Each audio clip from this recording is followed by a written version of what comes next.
વીર કેમ રડે છે બકા? એને કાલ નિવેદ ખાધું ને આઠમનું, હા તો તાવ તો હતો જ અંદર. બરાબર. પછી મને જાણવા નહીં દીધું, ખાઈ ગયો.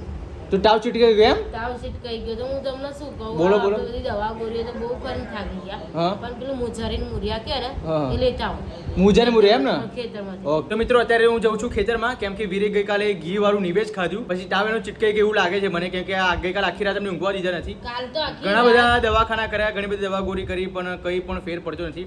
તો મિત્રો આ વિડીયો પૂરેપૂરી જોજો. મસ્ત મજાની તમને એક દવા બતાવવાનું છું. જો તમારા બાળકને કઈ શરદી થઈ હોય, already ગામડાવાળાને તો પછી તાવ આવ્યો હોય, કાં તો તાવ ચીટકાઈ ગયો હોય, કાં તો અંદરનો તાવ આવતો હોય, કાં તો ઘણી બધી દવા કરી છતાં પણ તાવ મળતો ના હોય, પછી છોકરો આંખું ના ખોલતું હોય, કાં તો એ બહુ જ ગરમ રહેતો હોય અને કોઈ પણ જાતનો ફેર ના પડતો હોય, તો મિત્રો હું મુજારીના મુરિયા લેવા માટે જઉં ખેતરમાં. તમને બતાવું કે મુજારીના મુરિયા કેવા આવે, અને આગળ પણ તમને જણાવું કે કઈ રીતે પીવડાવવાના, કઈ રીતે એને કમ્પ્લીટ રીતે ઘસીને પીવડાવવાનો હોય, અને કઈ રીતે બાળકને પીવડાવવાની તમને પૂરે ડીપમાં ઇન્ફોર્મેશન આપવાનું છું. તો આ વિડીયો પૂરેપૂરી જોજો.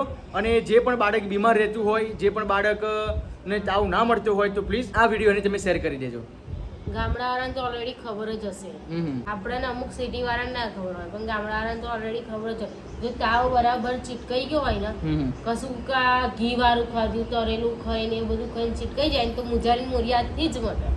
તો મિત્રો હું મુજારીના મુરિયા ખેતરમાંથી તોડીને આવતો રહ્યો છું. તમે બતાવું કેવા હોય છે. જો કે માટીવાળા છે, કેમ કે અંદર જમીનમાંથી ઉપાડવાના આવે એટલે માટીવાળા છે. જો કેટલા ગંદા છે, પણ આપણે વોશ કરી નાખવાના છે. આ છે મુજારીના મુરિયા. મિત્રો આ દવા એટલી સુપર છે કે ના પૂછ્યો. આને ઘસીને આજે આના પાંદા કશું કામમાં ના લાગે હો. આ તમને કીધું ને કે પાંદા જે છે ને એ નાખી દેવાના, અને જે મુરિયા હોય ને મુરિયા, આ જે આ મુરિયા કહેવાય, એ મુરિયા ઘસીને રસ કાઢવાનો આનો. જો હવે આ તમને માટીવાળા લાગતી હશે તો કઈ રીતે પીવડાવવાના તો તમને બતાવી દઉં. અને ધોઈ નાખવાના નહીં ને, હમણાં સાફ કરીને ધોઈ નાખવાનું. મુરિયા જ વાટીને પીવડાવી દેવાના ચમચી નહીં. તો મિત્રો હવે આ છે મુરિયા, એને કાપી નાખવાના છે, સાફ કરી નાખવાના. શું કામમાં ના આવે હો. આ કેવો મુરિયું કાઢી નાખી જો રીતિકાએ. જો આને મુરિયા કહેવાય. આને વાટી નાખવાના છે અને આ કાઢી નાખવાનું છે. મિત્રો આ છે મુજારીના મુરિયા કાઢી નાખ્યા છે, અને આ બધા પાંદા કાઢી નાખ્યા છે. હવે આને વાટી નાખવાના છે. તો મિત્રો હવે મુજારીના મુરિયા કમ્પ્લીટ રીતે વાટી નાખી દીધા છે. હવે કમ્પ્લીટ રીતે જો રસ પણ નીકળી જશે. હવે નહીં ત્યાં લીધી તમે કાપડ છે ને, ચાલો જોઈ લો મિત્રો. હવે આનો રસ કાઢશે રીતિકા. જોઈ લો કેવો રસ નીકળ્યો. જો